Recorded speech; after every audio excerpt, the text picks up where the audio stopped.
boa tarde, a paz do Senhor Jesus, amém, aos irmãos que estão aqui nessa tarde, ao ciclo de oração, aos convidados que nessa tarde atenderam e vieram.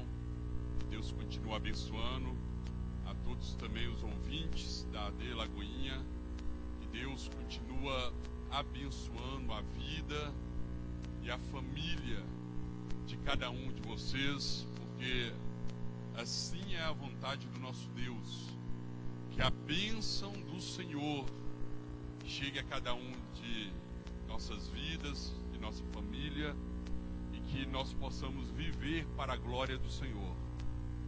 Essa é a vontade do coração do Pai, que a nossa vida, que a nossa família seja para a glória do Senhor. Quero convidar os irmãos a pegar a tua Bíblia, você que a trouxe, e abrisse comigo em 1 Samuel, capítulo de número 1. Se você puder, acompanha conosco. Você que não pode, presta atenção nessa leitura. Bendito seja o nome do Senhor. Eu quero louvar a Deus pelas dirigentes do ciclo de oração, que tem estado à frente desse nobre trabalho, que exige coragem, fé, esperança. Deus continua sustentando essas irmãs e toda essa equipe que a tempo e fora de tempo tem se colocado diante do Senhor. Quando nós abrimos no livro de Samuel, no capítulo 1, nós vemos aqui uma história da irmã Ana, e como tem muito a nos ensinar nessa tarde. Mas acerca da oração e do ciclo de oração, quando você abre no livro de Ezequiel, tem um clamor da parte do Senhor, assim possamos dizer, que o Senhor ele clama dizendo que ele procurava alguém que pudesse estar na brecha do muro. E nós vemos uma parte negativa daquele clamor, que Deus percorreu a terra e olhou por todo canto e não encontrou alguém, uma pessoa sequer, que pudesse ficar na brecha daquele muro, em prol daquele povo, em prol daquela nação. Mas eu louvo a Deus por Jesus Cristo, por grande obra do fruto do sacrifício do Cordeiro que tem se multiplicado ao longo desses 2 anos. E eu creio que o coração do Pai agora é um coração alegre, porque ele sabe que ele pode percorrer a terra e encontrar pessoas que têm se colocado na brecha do muro, ou a favor de uma nação, ou a favor de um país, ou a favor de um estado, ou a favor de um bairro, ou a favor de uma família, é a favor de pessoas. E Deus tem encontrado pelas madrugadas, tem encontrado pelas tardes, Deus tem encontrado seus filhos que têm colocado na brecha e clamado em favor de outros. E isso alegra o coração do Pai, isso alegra o coração do Senhor. Isso é a missão da igreja, ou a parte da missão da igreja, que é representar o reino de Deus nessa terra com uma voz profética, com uma voz de atalaia, porque assim Deus tem operado na vida de muitas pessoas. Deus tem feito milagres extraordinários em muitos lugares, em vidas e em pessoas, como aqui tem testemunhado pessoas aqui acerca disso, e como eu creio que mais cedo ou mais tarde o teu testemunho chega para a glória do nome de Jesus Cristo. Eu quero aqui com os irmãos no verso de número 26 do capítulo 1 de 1 Samuel, dentro desse mês de julho, a qual as irmãs do ciclo de oração têm proposto aqui uma proposta de oração durante essas semanas desse mês de julho. E o texto base para este propósito de oração é o versículo de número 26 e o versículo de número 27, que está escrito assim: e disse ela que é Ana, essa nossa irmã, ela disse: ah, meu Senhor, viva a tua alma, meu Senhor. Eu sou aquela mulher que aqui esteve contigo para orar ao Senhor. Isso é tremendo, isso é tremendo. Essa mulher está chegando diante do pastor dela, diante do sacerdote da sua época, e essa mulher está dizendo: você talvez não lembre de mim, mas eu sou aquela mulher que aqui esteve, nesta casa, neste altar, diante do Senhor, e aqui eu estava orando ao Senhor. E ela prossegue no versos 27, acompanha comigo: por este menino orava eu, e o Senhor me concedeu a minha petição, e eu lhe tinha pedido. Olha o testemunho, nós estamos aqui lendo o testemunho de uma mãe, o testemunho de uma irmã, e esse testemunho está registrado aqui na Bíblia. E ela chega um ano após na igreja, e quando ela chega lá, ela procura o pastor daquela igreja e diz: eu quero contar um testemunho. Eu estou aqui, eu sou aquela mesma mulher que estava aqui há anos atrás, e agora eu estou aqui novamente, e eu estou aqui para falar com o Senhor que Deus atendeu o meu pedido. Eu estava aqui há um ano orando por este menino, e eu gosto dessa palavra este, porque ela leva a bênção, ela leva o menino, e ela chega dizendo: este menino que eu carrego no colo, é por ele que eu orava há anos atrás. Quando eu cheguei aqui com meu ventre estéril, quando eu cheguei aqui com meu ventre seco, a medicina dizia que eu não poderia ter filhos. Eu tentei durante anos e eu não dava fruto, eu não dava filhos ao meu esposo, e por causa de eu não dar filhos ao meu esposo, eu sofria humilhação, eu sofria perseguição, zombava de mim. Quando eles olhavam para mim e via que a minha vida era uma vida seca, sem frutos, quando a minha vida era uma vida amargurada, por eu não poder dar filhos, eu sofria oposição. As pessoas apontavam, dizendo que eu não servia para ser uma esposa. Há um ano atrás eu cheguei dessa forma aqui, mas agora eu voltei, e é por causa daquela oração que eu fiz, que eu orava por este menino que agora eu carrego no meu colo. Olha o testemunho dessa irmã, olha o testemunho desta mulher.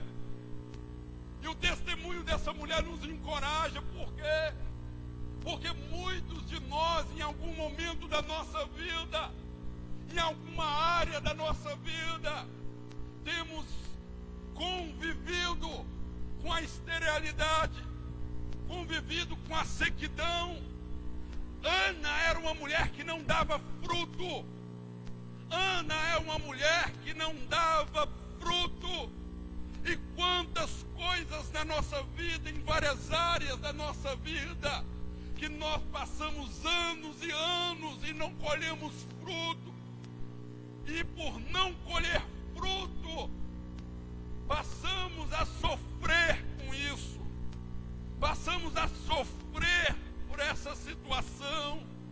Quantas mães esperando ver o fruto do filho a qual ela gerou, e ele só traz tristeza, e ela ora para a mudança do filho, para a mudança do esposo.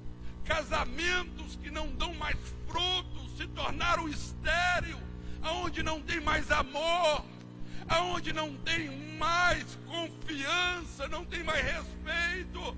Quantas mulheres sofrem dentro do casamento, porque o casamento se tornou estéril, não traz mais alegria, não traz mais, não tem mais carinho, não tem mais amor, por causa da esterilidade que a vida tornou aquele matrimônio. Várias áreas da nossa vida têm sofrido por situações das pessoas, a qual ela colhe amargura na alma, tristeza na alma. Essa é a situação da irmã Ana, e é por isso que ela chega e dizia: eu orava por este menino.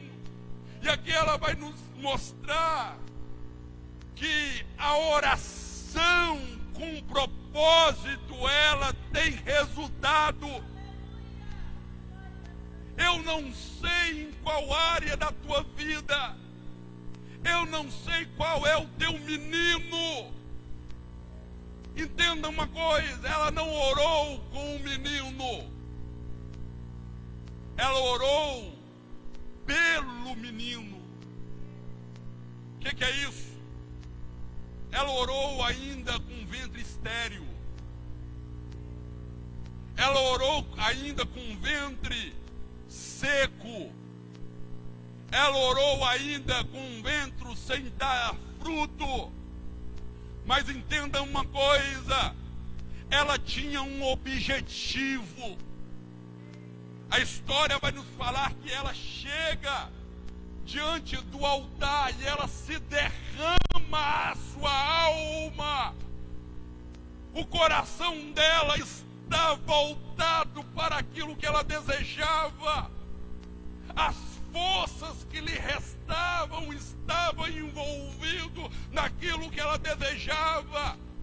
Ana vai nos mostrar que não basta orar somente, mas precisa ter uma entrega de coragem, de força, de entusiasmo, de fé, de esperança, que envolve toda a oração.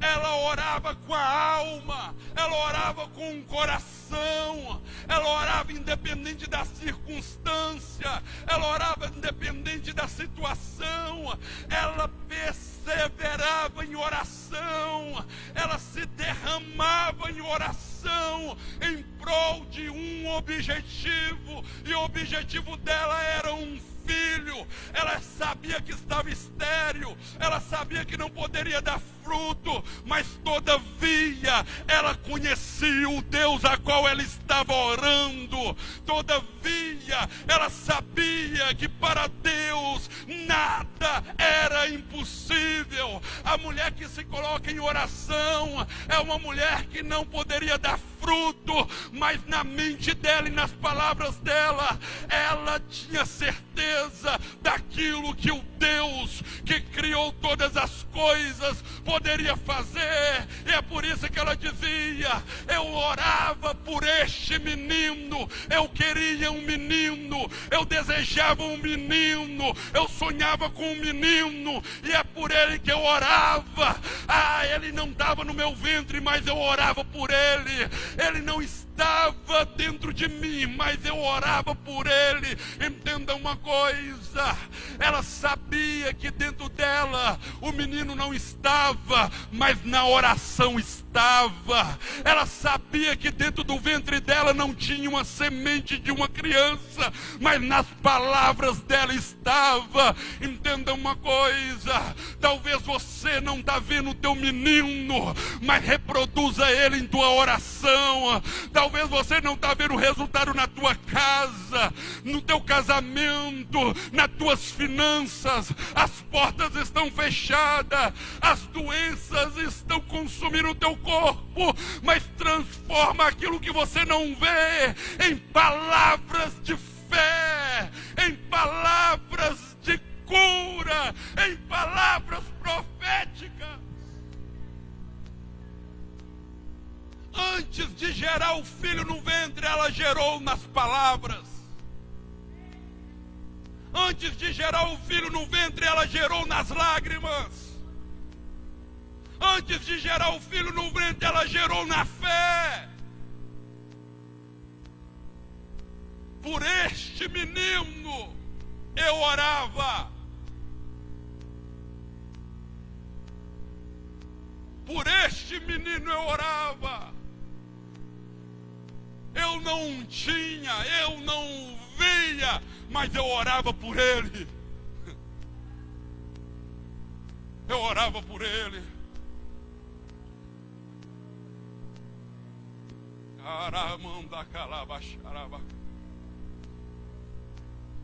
Perseverança.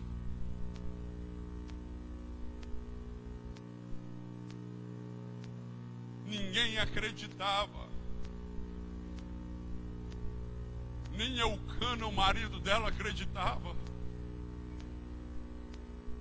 A família inteira, ninguém acreditava. Mas para gerar milagre, meu querido, você não precisa que a tua família acredite, você não precisa que as pessoas acreditem, você não precisa que o bairro acredite, você não precisa que a sociedade acredite, basta você acreditar. Basta você acreditar.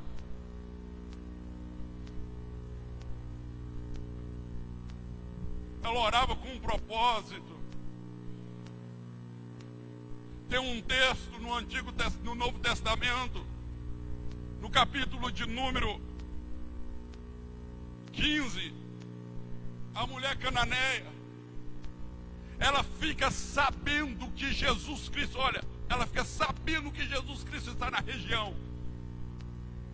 E a fama de Jesus percorria todo lado. E a fama de Jesus era que em Israel tinha um profeta, que as enfermidades não ficavam de pé diante dele, que morto não ficava na sepultura diante dele, que pessoas atribuladas e endemoniadas eram libertas do cativeiro quando se aproximavam dele. Tinha um profeta que andava por Jerusalém, que aonde passava acontecia milagre.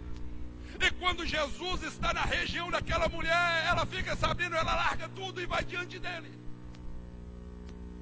Ela larga tudo que ela está fazendo e vai procurar Jesus. Vai atrás de Jesus.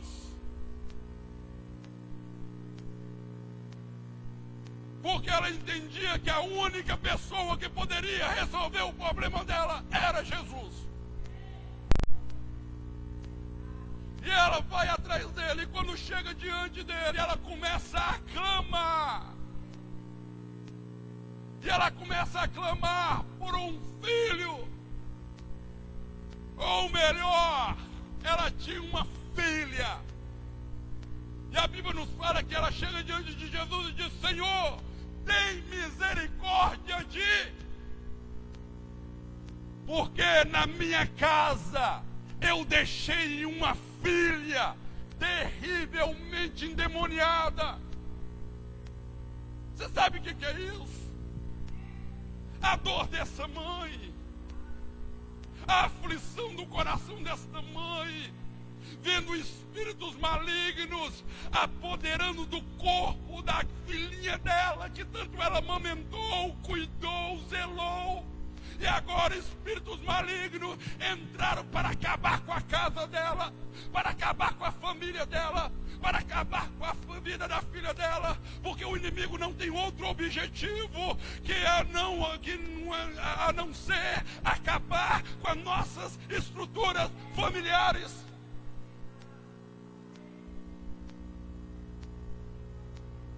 Dentro da batalha espiritual tem no mínimo duas ações diretas do inimigo. Ou o inimigo ele entra encontrando legalidade em uma pessoa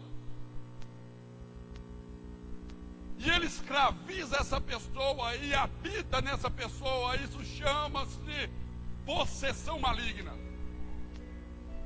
Escraviza, gente. Não tem coisa mais horrível do que uma pessoa possessa por espíritos malignos.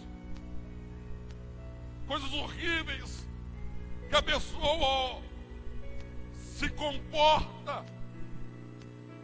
Outra são por setas, e Paulo chama isso em Efésios capítulo 6 de setas inflamadas do maligno. Porque quando ele não pode encontrar possessão, e eu te dou um exemplo por isso, uma família de crente batizada com o Espírito Santo, ela é habitada pelo Espírito Santo.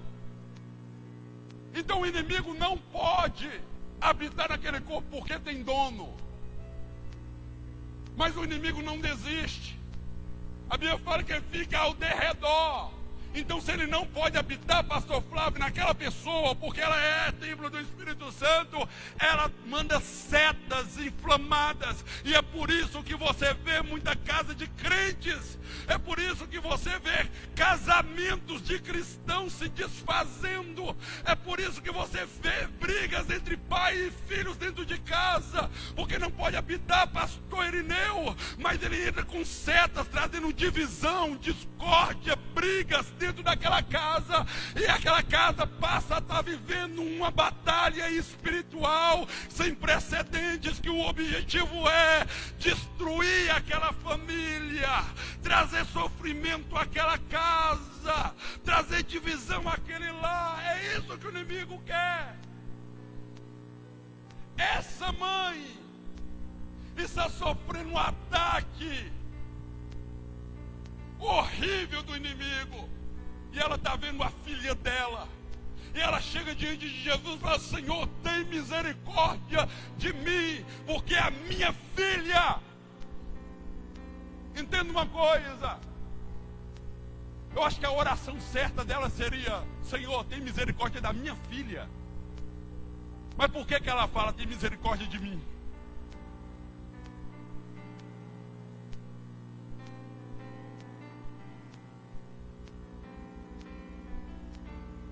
Tem misericórdia de mim, mas é a filha dela que está endemoniada. Sabe o que é isso aí? O poder sobrenatural da intercessão. O Espírito está atormentando ela, mas eu também estou sofrendo.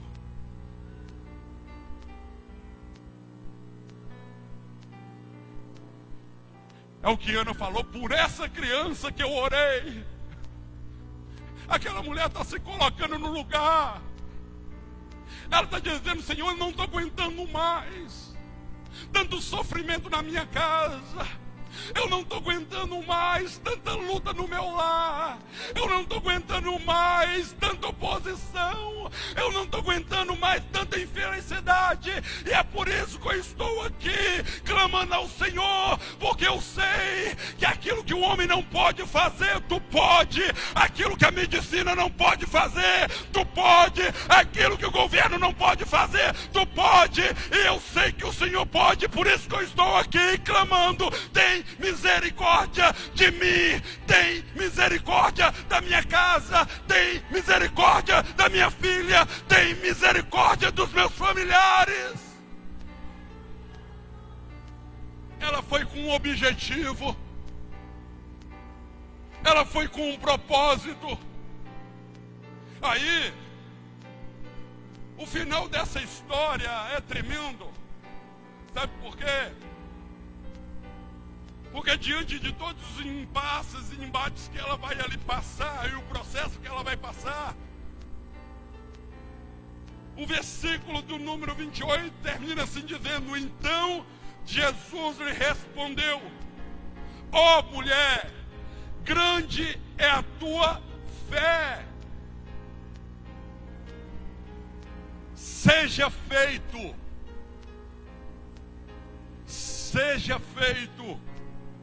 para contigo como tu deseja. E desde aquela hora a sua filha ficou sã. Olha para você ver. Aquela mulher chega diante de Jesus, clamando. A Bíblia nos fala que Jesus não responde palavra. Ela poderia ter voltado para trás, já que Jesus não respondeu. A Bíblia nos fala que ela insiste, clamando e falando: Senhor, eu preciso da tua bênção. Eu preciso. Ela continuou clamando, ela continuou orando. E Jesus continua ainda em silêncio.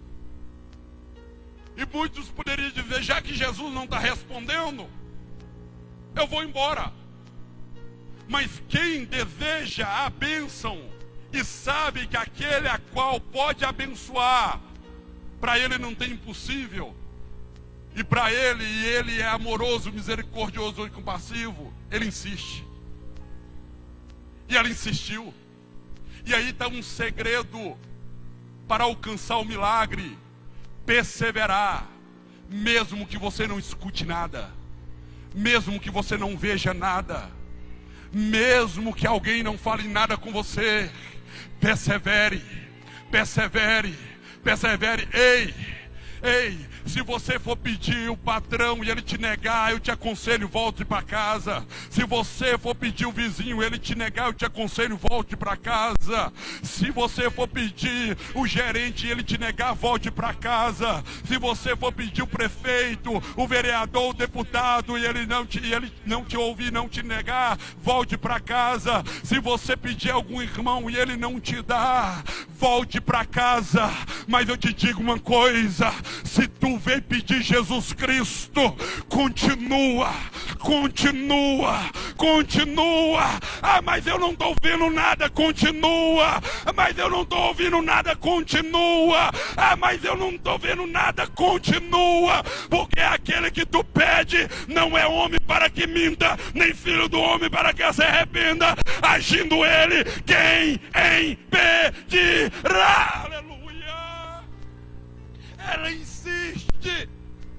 Os obreiros de Jesus pede Jesus, manda ela embora, que ela está incomodando. E é assim que é bom, quando tu está incomodando, aí que você está caminhando para o lugar certo. Os discípulos chegam: Senhor, manda ela embora, porque ela está gritando demais, ela está clamando demais.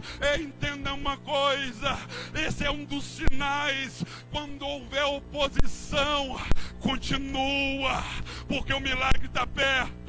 Quando houver tribulação, continua. Quando tiver barreiras, continua. Porque saiba de uma coisa: não tem milagre sem desafio, não tem milagre sem luta, não tem milagre sem perseverança. Você pode pegar todas as mulheres de fé, você pode pegar e olhar para aquelas irmãs que têm testemunho de vida, pode conversar um pouco dela. Você vai ver que o que precede um milagre é um tempo de perseverança. O que precede um milagre é um tempo de perseverança. E ela perseverou. E quando ela persevera, Jesus diz: ei, minha filha, eu não posso tirar das mesas dos filhos de Israel e dar para os gentios. E a Bíblia nos fala, quando Jesus falou assim: eu não posso tirar das mesas de Israel. Eu não vou entrar em detalhe, mas só para você entender. Quando Jesus veio para Israel. O propósito dele era para os gentios, ou seja, todo aquele que não é nascido em Israel é gentios.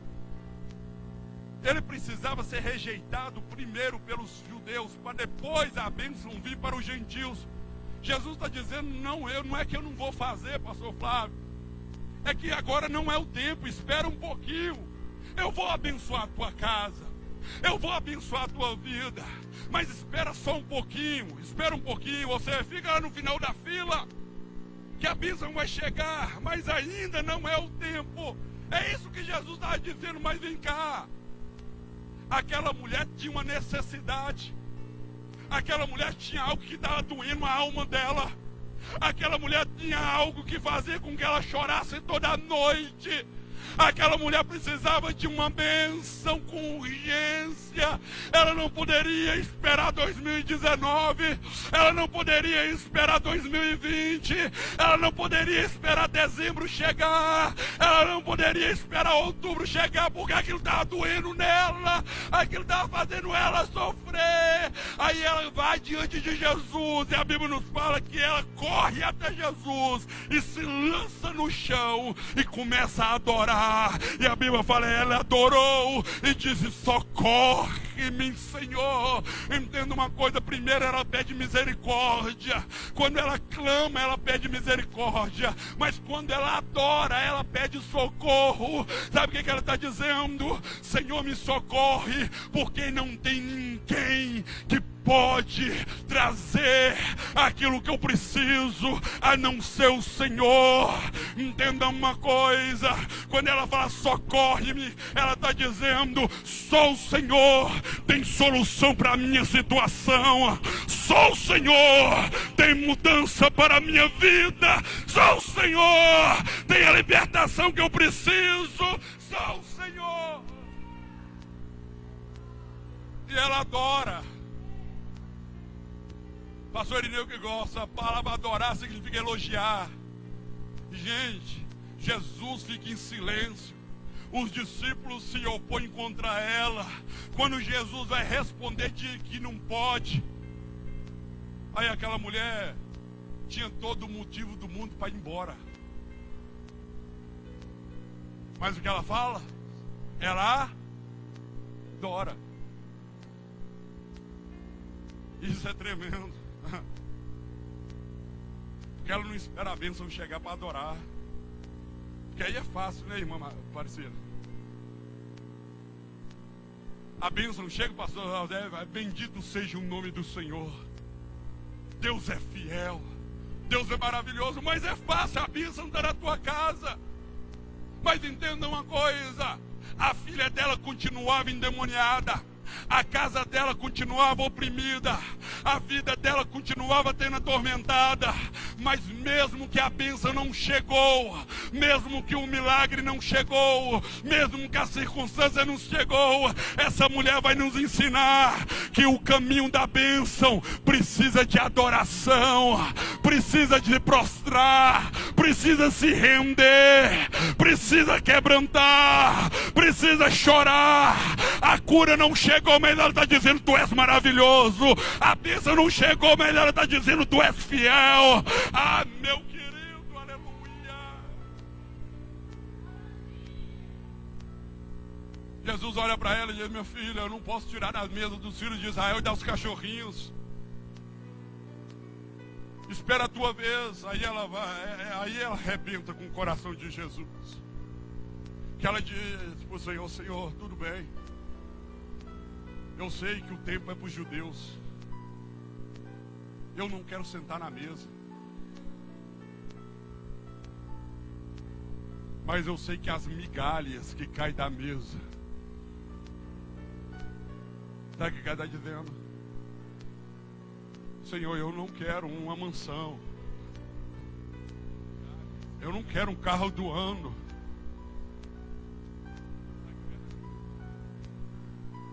Eu não quero fazer aquela viagem. Não. As migalhas. O que é isso, irmão Lucas? Ela entendeu que o pouco que Jesus tem,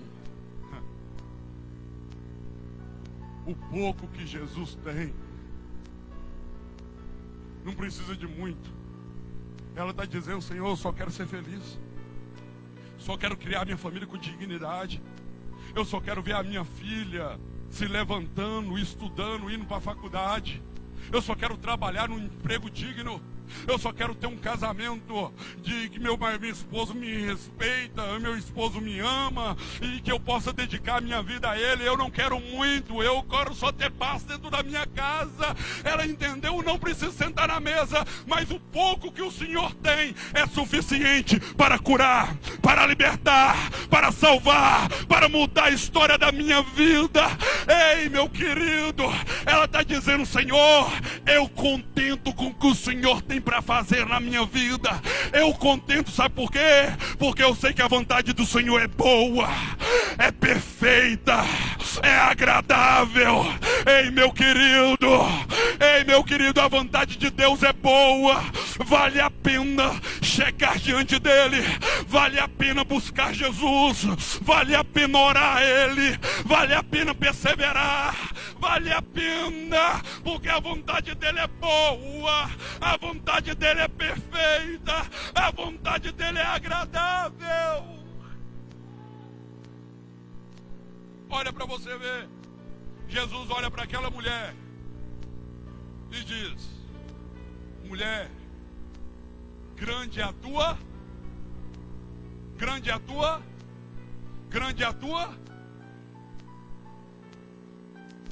Vê como nós avaliamos fé diferente de Jesus.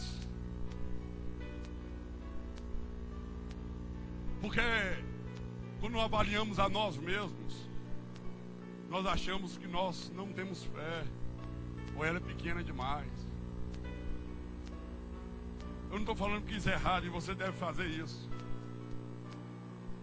Mas muitos de nós, geralmente quando vem à igreja, aí tem um culto abençoado, aí vamos colocar que Deus usa um irmão aqui e ele cura alguém de câncer. E diante do altar, aquela pessoa espelha o câncer. Aí na nossa mente, que homem de Deus. Aquele homem deve passar a madrugada toda orando, 40 dias jejuando. Aquele homem deve ser santo. Que homem de fé.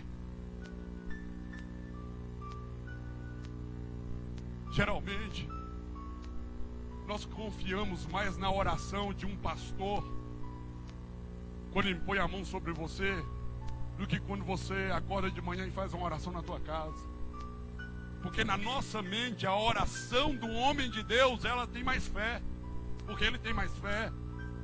Mas olha o que Jesus está dizendo. Jesus não virou e nunca falou para os apóstolos que eles tinham uma grande fé. Pelo contrário, olhou para os 12 homens de pequena fé.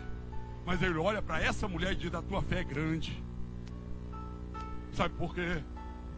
Porque mesmo diante de toda oposição, ela continuou insistindo, ela continuou crendo. Coloque sobre teus pés.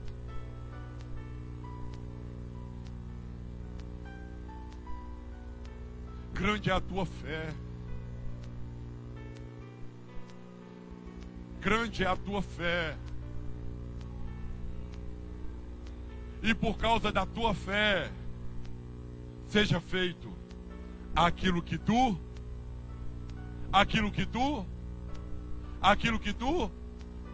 deseja. Ana chega diante do sacerdote e diz: por esse menino eu orava, porque eu desejava ele, eu queria ele, eu sonhava com ele, eu já via ele no meu colo amamentando. Jesus chega para essa mulher e fala: mulher, grande é a tua fé, e seja feito aquilo que tu deseja. Por causa da tua fé. Não é por causa da minha fé. Não é por causa da fé do pastor, é por causa da tua fé. Fé de quê? Fé naquilo que tu deseja.